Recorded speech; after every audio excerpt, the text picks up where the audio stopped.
수입에 뭐 관여하지 않고 어쨌든 단순 정보 제공 정보면 별 문제가 없지만 소개료를 받았느냐 여부가 중요한 판단 자료다. 뭐 이런 이야기를 했더라고요. 네, 맞는 말씀입니다. 그 변호사법에는 예. 소개라고만 돼 있어요. 꼭 소개료를 받아야 된다는 전제가 있는 것은 아닌 것으로 제가 알고 있고요. 네. 아무튼 참 눈물겨운 브로맨스 같아요. 전두환 장세동 이래로. 윤석열 후보자가 그 윤우진이 수사를 받고 있던 2012년도에 어디에 있었냐면 서울중앙지검 특수부장이었습니다. 그런데 이때는 사실은 경찰의 내사 단계였습니다.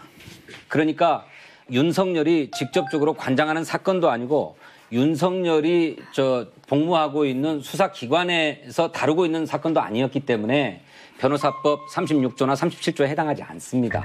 그런데 이 조항이 생긴 것은 이렇게 재판을 하는 사람이나 수사를 하는 사람들이 변호사를 알선하고 소개해줘가지고 수수료를 챙겨 받아 먹었다는 거예요. 네. 이걸 근절하기 위해서 생겼기 때문에 홍준표 대표가 그렇게 얘기한 거죠. 사실은 더 불편한 진실은 뭐냐면 그 과거에도 청문회에서 그 낙마할 때 야당이 비판을 해서 낙마한 것보다는 여당 내부에서의 좋은 의미로는 건강한 비판, 나쁜 의미로는 여당 내 야당 같은 역할, 이런 목소리가 나왔을 때 낙마한 거거든요.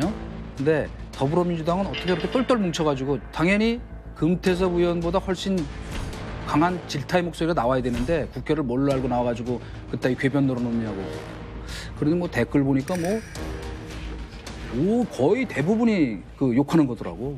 뭐 자한당으로 가라 그런 문화니까 제가 보기엔 이건 건강한 게 아니에요. 좀 걱정이 됩니다, 사실. 상황이 이렇게 흘러가게 되니까 자유한국당과 바른미래당에서는 명백한 위증이다, 사퇴해라 이런 요구를 하고 있습니다. 청문 보고서 채택도 좀 어려워질 것 같다 이런 예상들도 나오는데 그럼에도 불구하고 청와대는 임명을 강행을 하게 될까요? 청문 보고서는 사실 근데 이 문제랑 상관없이 예. 안 써주기로 했던 거 아니에요? 예, 그렇죠.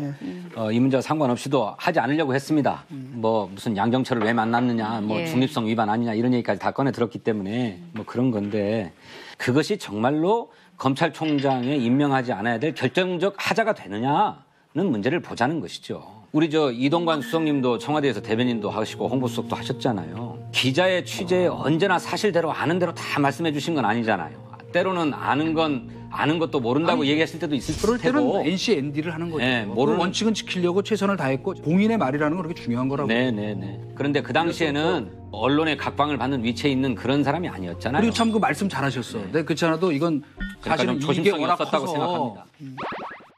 네, 그렇지 않아도 이건 그러니까 사실은 좀 이게 조심성이 워낙 없었다고 커서. 생각합니다. 저는 그 양정철 씨랑 만난 그거 있잖아요. 네. 그게 수사검사로서의 처신에 맞는 건지 그렇지 않아도 그런 소문이 그동안 많았어요. 수사 담당하는 객관적인 그 중립적 입장에서 해야 될 검사로서는 매우 부적절한 처신이에요. 왜 정치인을 만납니까? 그것도 어쩌다 한 번 만난 것도 아니고.